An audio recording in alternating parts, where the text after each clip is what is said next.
Hi everyone. పొద్దున్న లేచిన వెంటనే పిల్లలు మా ఆయన స్పెషల్ ఏంటి ఈరోజు టిఫిన్లో స్పెషల్ ఏంటి అని అడుగుతారండి. స్కూల్ నుంచి వచ్చి పిల్లలు స్పెషల్ ఏంటమ్మా అని అడుగుతారు. మా వారు నైట్ 10 గంటలకు వచ్చి ఆఫీస్ నుంచి నైట్ డిన్నర్కి స్పెషల్ ఏంటి అని అడుగుతారు. వీళ్ళందరికీ నేను స్పెషల్ చేస్తే నేను ఏమైపోవాలండి.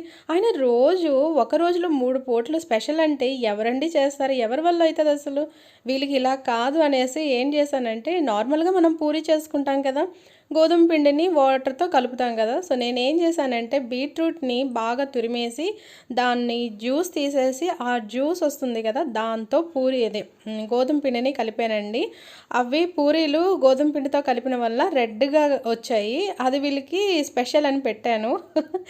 ఎలా ఉంటుందో అనుకున్నానండి. యాక్చువల్గా నేను మొబైల్లో చూశాను యూట్యూబ్లో, కానీ ఎప్పుడూ ట్రై చేయలేదు. స్పెషల్ అంటున్నారు కదా అని స్పెషల్గా ట్రై చేశాను.